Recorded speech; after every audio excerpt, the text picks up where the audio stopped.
Best friend, did you catch Love and Hip Hop Hollywood last night? If you didn't, don't worry about it. Your girl got you. I'm finna spill all the tea, okay? I got a little extra tea in there too because I went and did some research. Your girl had to do some research on a couple people. I need to know what they was really all about, okay? So, let's get into it. All right, you guys. So this is Love and Hip Hop Hollywood season 4, episode 3. Yeah, season 4, episode 3. And this is called New Bay. So the show starts off at the launch party for A1. Who knew that A1 was making music of his own? But who knew about his music really, like who he had produced for?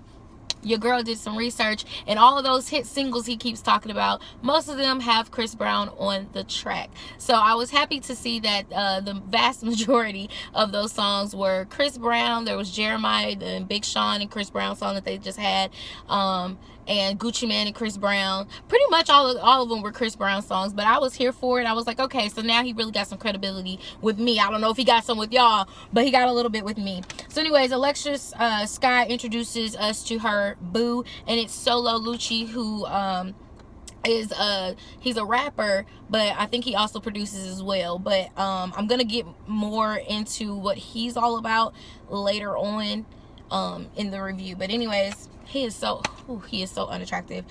Princess lets Alexis know. Okay, so evidently Princess has gotten close to Alexis from Solo and Ray J's relationship. Okay, like they just, it's only been a month. Everybody's only known each other for a month. Okay, Alexis Scott only known her boo for a month. Princess only known Alexis for a month. It's all only been a month of time. So I'm not sure why they sharing tea with each other. But anyways, Princess lets Alexis know that she is late on her cycle. That's why she's not drinking. And so, of course, Alexis has to let her know that, hey, I'm also late. That's why I'm not drinking either.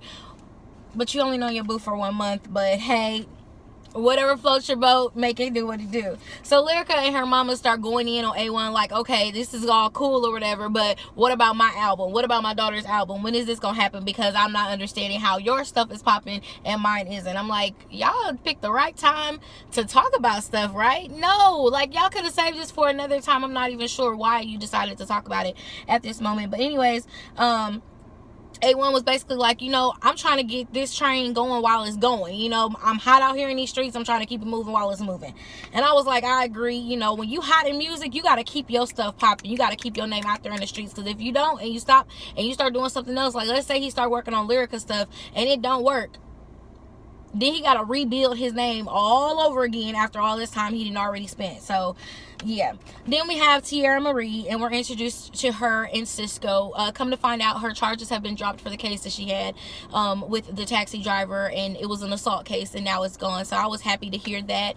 And now that she's with Cisco, she looks happier. Apparently she's been working out and working on her music, so I'm excited for that. She did ask him to come out to LA with her, and he agreed that he would come out and stay for a while, and that's what they've been doing. They've been cohabitating, I'm guessing, or some sort of like that. I don't know for sure if they're staying together, but he is out there for her. Now Safari has this coconut oil launch, and I'm not here for it. Why? Because the coconut oil, let me see if I can get this cup right here. The coconut oil looked like it was inside of this. Matter of fact, let me pull this cup out. The coconut oil was inside of this. Hello, this is Safari's coconut oil. And I was like, y'all couldn't do no better than that? Like, come on. Y'all gotta do better. Like, you make enough money that you could do better than that. And I was like, this is just so bootleg.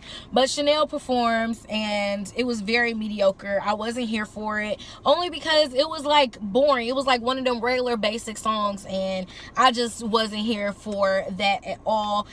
Then Brooke and Nia pull up on Jade, okay? And I was like, yes, it's about to be a what? A girl fight. I don't know why I love Brooke so much, but I really do. I love what she brings to the show. And she just started talking, and y'all, she had this feather. She was pointing this little feather at Jade's face, and Jade wasn't doing nothing while she was pointing the feather. And I was like, Brooke is a boss, and I love it.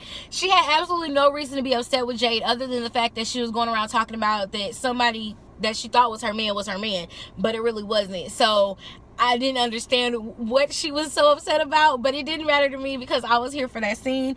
Now, what I wasn't here for was Chanel saying, Jade is not no thug, okay? I'm the thug. And you walking around here with a feather. I was like, but you're not a thug, though. Like, just because you signed the Young Money don't mean you a thug, okay? Like, let's just be clear. Let's be clear, Chanel. East Coast, West Coast, whoever you are, you're not a thug. And I wish you would stop saying that. Matter of fact, I think you should have a card revoked for that. Like, I don't even think you should be working with Safari for saying some crazy stuff like that. I digress. So anyways, we have Zell, Nia, and Moniece, and they meet up after some retail therapy, and I'm saying that with quotations because they got empty bags that say therapy on it. And I was like, oh, okay, whoever therapy is, they didn't pay for this little moment, this little segment right here. I see you, Mona. Get your sponsorships on. I see you, okay? And they stand there and they talk, and Zell tells them basically what happened with him and Masika and all the drama with her heels and all of that, okay? So that's all that was going on there. And then Nia says, well, hey, did y'all get an invite to Teairra's thing? How do y'all feel about this? And they start talking about it, and of course they all come to the conclusion that they're gonna support Teairra in her move. They a little skeptical about Cisco, but they're gonna keep it together for their girl. So then we got Alexis and Solo. Alexis asked Solo to meet up with her because she thinks they're moving too fast. And I'm like, how you think y'all moving too fast, but you talking about you pregnant by him? Like, please let me know, y'all. This whole Instagram world is really starting to blow my mind. Like, it's really starting to blow me, the reality that these women have. Like, that doesn't even make sense. But to each its own. Okay. They kind of get into it about it or whatever because he was happy about it. He was like, okay. And she was like, well, you don't think we moving too fast? You know, your baby mamas and you don't ever take up for me, blah, blah, blah. I was like, okay, this is ultimately a pointless conversation. But if that's what you guys want to talk about, then that's fine. So then we got Ray J, Safari, and Hazel E. They are all inside of the studio, and Hazel E is rapping. You know who I am. I be who I be when I be where I'm going. I'm Hazel E. Better recognize in these streets because I know what I'm doing, and I am Hazel E. Like, I hope y'all just enjoyed that little flow I just gave y'all at the top of the dome, okay? That's exactly what she sounded like in there. And Ray J was like, are you serious? You playing? I gave her a dope beat. She sounds real whack. And then he kind of recanted his statement as the time went by. But for me, it was still whack. I was with Ray J in the first part, like, this is all going to be one big joke. And I wonder, does Hazel E even know that it is a joke? But anyways, Cisco comes to the studio because, you know, he needed some time with the fellas. And so he gets in there and he starts telling them about how he messes with Teairra or whatever. And Ray J was like, hey, that's cool with me, you know, because I'm done with her. Me and Teairra did not work. It wasn't a good combination. I'm married now. I'm good. Good riddance. Good luck to y'all, okay? Because I already know what she all about. And so one thing I did notice, Safari and, well, Hazel E comes out of the studio, and Safari was looking at her booty, and then he was like, well, I'm not really interested in working with you per se on a track, but I am interested in getting you to work with Chanel East Coast on the business side. And she was like, so you just want to work with me on the business? I was like, oh, poor little Tink Tink, nobody wants to work with you on your rap career. It's a joke to everyone. It's a joke. But yeah, so then they get to talking about how Teairra wants Cisco to meet the friends, and they like, y'all be careful, you know, blah blah blah, because you know how our friends are. And Cisco was like, yeah, I'm gonna be ready though, you know what I'm saying? So then we got Marcus, A1, and Brooke, and they all Marcus and A1 was meeting up at the cigar spot together, okay? It was just supposed to be them two as friends meeting up, and all of that decides that it wants to change, okay? And it changed because Brooke decided that she was gonna pull up on him. Now, I like Brooke because she is the queen of the pull-ups. Let me just tell y'all this. In terms of, let me see.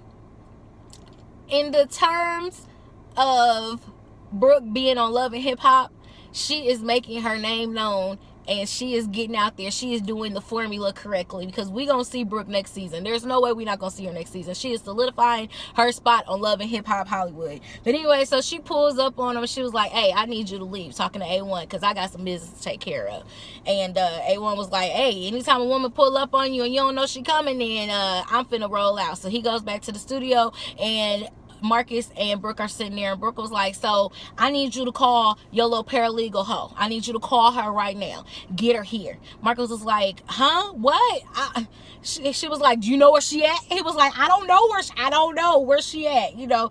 But he kind of kept his demeanor kind of calm, trying to seem like he didn't really know what was going on. But ultimately, he really did. He really did know what was going on.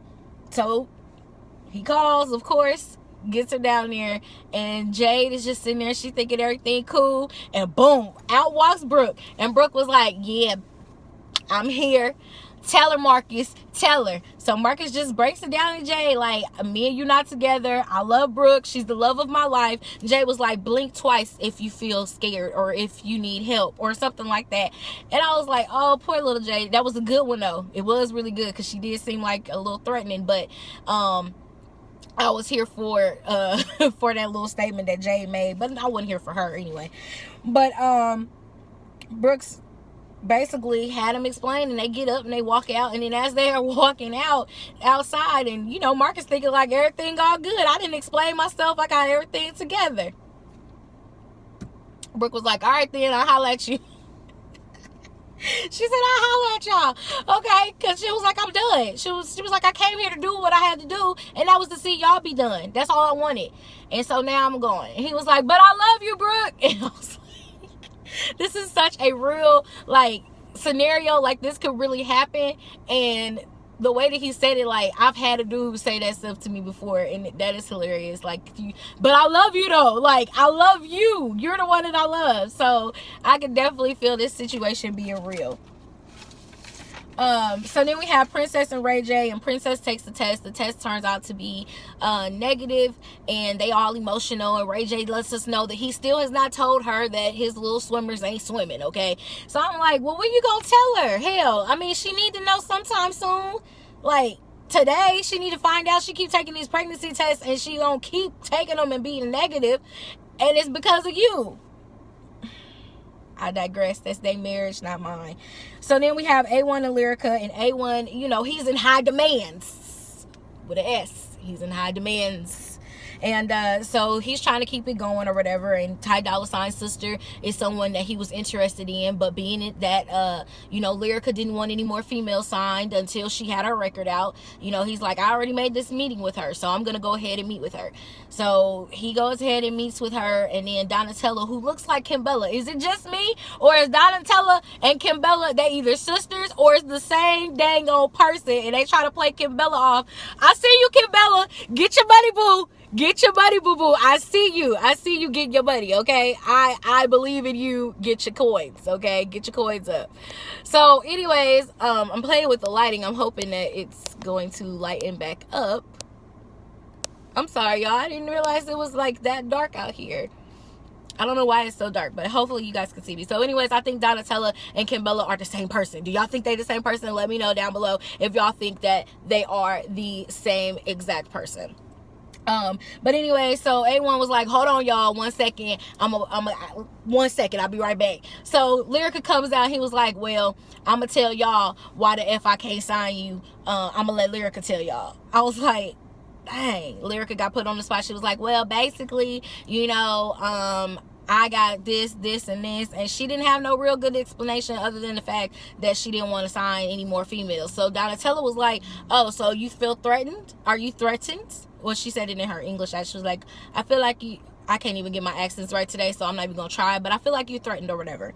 And she was like, no, I'm not threatened. I don't feel threatened, you know, blah, blah, blah. Then after they leave, because they started getting into it, then finally A1 is like, okay, whatever, and they finish up the conversation. Ends up, Lyrica throws water on him, telling him that he must be thirsty. And I was like, oh, she not understanding. She not hot right now. Let him do what he doing. Ty Dolla Sign sister, come on. Ty Dolla Sign is hot. Like, it makes sense to me. Like, for once, I'm actually on A1 side. Like, Lyrica just need to calm down. I know she want her music done, but just like everybody else in the business, you gotta wait, okay? Unless you're popping, you gotta wait. Next up, we have Teairra and all of her friends. And Nia just basically gets straight to the point when Cisco comes and sits down. Like, so you here to help her? You know she got a problem. These things is happening, blah, blah, blah. And as she's talking, you know, Zale just kind of like sitting over there looking. Then Monique starts talking about, you know, you called me a B. And I didn't appreciate that. And so as he's talking, trying to explain himself, Zale was like, yeah, you was crying. But he keep like slick saying little stuff in the background. And Cisco was like, I don't have to take this. And y'all know how men feel about gay men. You know, they automatically feel some type of way anyway, especially when one of them is coming at them. So they automatically get defensive right away. And that's what I think happened with Cisco. He just got real defensive, and he was like, I don't have to take this, I'm finna get out of here.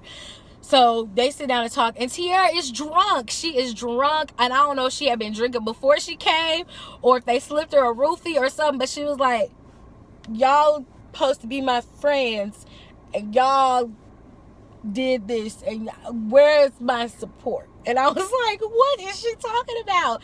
So long story short, they tell her to go get her man. She walks outside, and she was walking fine. Then finally she walks up to him, and I've experienced this before in a drunken state, okay, where I walked up to somebody and literally just kind of fell into their arms. But she kind of did that. She was like, I almost fell. Mid-conversation, he was like, man, don't do this to me. You know I got you. I'm here for you.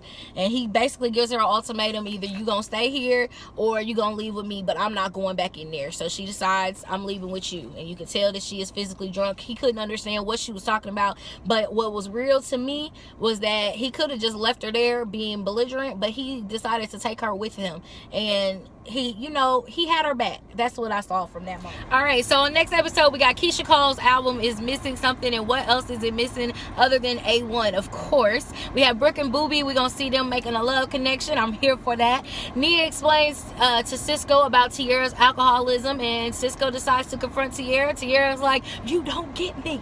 And then we have Alexis Guy getting into a fight with Solo's baby mama at an Instagram photo shoot. And then we meet Masika's new gay husband, who doesn't like Zale as well. So y'all let me know what y'all thought about this week's episode. Did you like it? Are you here for it? I don't know about y'all, but I'm here for the tea with Booby and Brooke. I want to see what's finna pop off, because they actually make a good couple. Keisha Cole done already messed up anyway. She was with Birdman, so I'm not even caring about that. I'm ready for them to get a divorce so Booby can go on and be with Brooke.